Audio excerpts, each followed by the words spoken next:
നമസ്കാരം. മധ്യപ്രദേശിലെ ഇൻഡോർ ആസ്ഥാനമായി പ്രവർത്തിക്കുന്ന ഒരു ഇന്ത്യൻ സ്റ്റാർട്ടപ്പ് കമ്പനിയാണ് വിങ്സ്. ഇതൊരു ഇലക്ട്രിക് വാഹന നിർമ്മാണ കമ്പനിയാണ്. പ്രണവ് ഡണ്ടേക്കറാണ് ഈ കമ്പനിയുടെ കോ ഫൗണ്ടറും സിഇഒയും. ഏകദേശം ഒരു ബൈക്കിന്റെ അതേ വലുപ്പത്തിൽ, അതേപോലെ ബൈക്കിന്റെ അതേ വിലയിൽ നിങ്ങൾക്കൊരു ഇലക്ട്രിക് കാർ വേണോ? അങ്ങനെയാണെങ്കിൽ ഈയിടെ ബുക്കിംഗ് ആരംഭിച്ച ഈ ഒരു കാറിനെ നമുക്ക് പരിചയപ്പെടാം. ക്വാഡ്രി സൈക്കിൾ L7 സെഗ്മെന്റിൽ വരുന്ന 2 പേർക്ക് മാത്രം സഞ്ചരിക്കാവുന്ന ഈ ഒരു കാറിന്റെ പേര് റോബിൻ എന്നാണ്. 3 വേരിയന്റുകളിലാണ് ഈ കാർ ഇറങ്ങുന്നത്. റോബിൻ ഇ, റോബിൻ എസ്, പിന്നെ റോബിൻ എക്സ്. 2 ലക്ഷം രൂപ മുതലാണ് ഈ കാറിന്റെ വില തുടങ്ങുന്നത്. 5.6 kWh ലിഥിയം ഫെറോഫോസ്ഫേറ്റ് ബാറ്ററിയിൽ ഇറങ്ങുന്ന ഈ കാർ ഒരു തവണ ഫുൾ ചാർജ് ചെയ്താൽ 65 മുതൽ 90 കിലോമീറ്റർ റേഞ്ച് വരെയാണ് കമ്പനി വാഗ്ദാനം ചെയ്യുന്നത്. ഇത് ഓരോ വേരിയന്റുകൾക്കും ആക്ച്വൽ റേഞ്ച് ആണ്, അതായത് ശരിക്കുമുള്ള റേഞ്ച്, IDC റേഞ്ച് അല്ല എന്നർത്ഥം.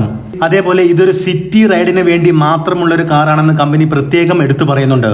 ഈ കാറിലെ ബാറ്ററി നമ്മുടെ വീട്ടിൽ വെച്ച് 15 ആംപ് സോക്കറ്റിൽ 1.8 kW ഓൺബോർഡ് ചാർജർ ഉപയോഗിച്ച് ഫുൾ ചാർജ് ചെയ്യാൻ ഏകദേശം 5 മണിക്കൂറാണ് വേണ്ടത്. 3 kW റേറ്റഡ് പവർ നൽകാൻ സാധിക്കുന്ന 2 BLDC ഹബ് മോട്ടറാണ് ഈ കാറിൽ കൊടുത്തിരിക്കുന്നത്. മൊത്തത്തിൽ 6 kW റേറ്റഡ് പവർ. 60 km/h ആണ് ഈ കാറിന്റെ ടോപ്പ് സ്പീഡ്.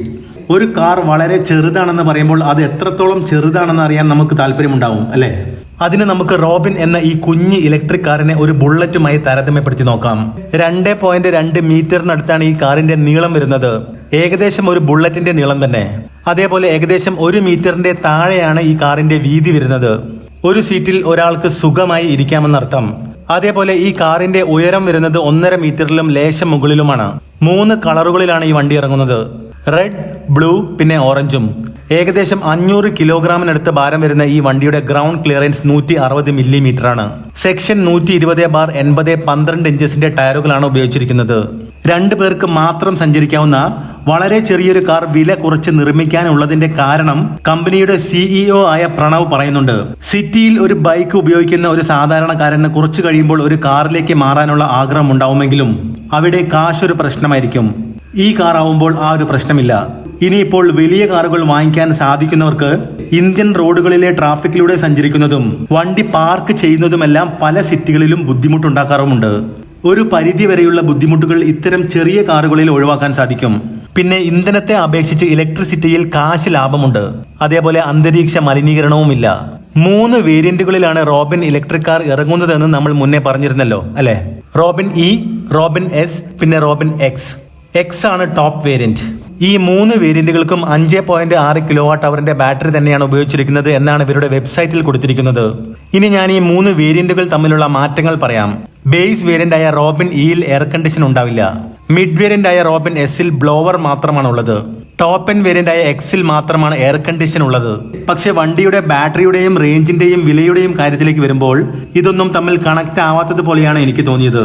കാരണം ബേസ് വേരിയന്റിൽ 65 കിലോമീറ്റർ ആക്ച്വൽ റേഞ്ചും മിഡ് വേരിയന്റിലും ടോപ്പ് വേരിയന്റിലും 90 കിലോമീറ്റർ ആക്ച്വൽ റേഞ്ചുമാണ് കമ്പനി വാഗ്ദാനം ചെയ്യുന്നത്.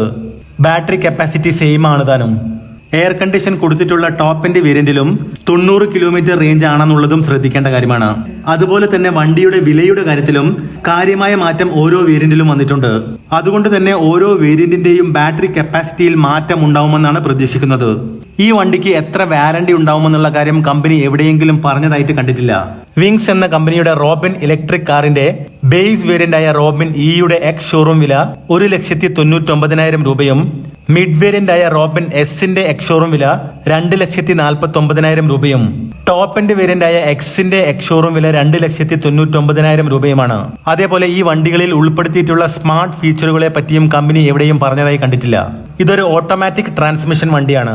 റീജനറേറ്റീവ് ബ്രേക്കിംഗ് സിസ്റ്റം ഉണ്ട്. ടോപ്പ് വേരിയന്റിൽ മാത്രം സേഫ്റ്റി അലേർട്സ് ഉണ്ട്.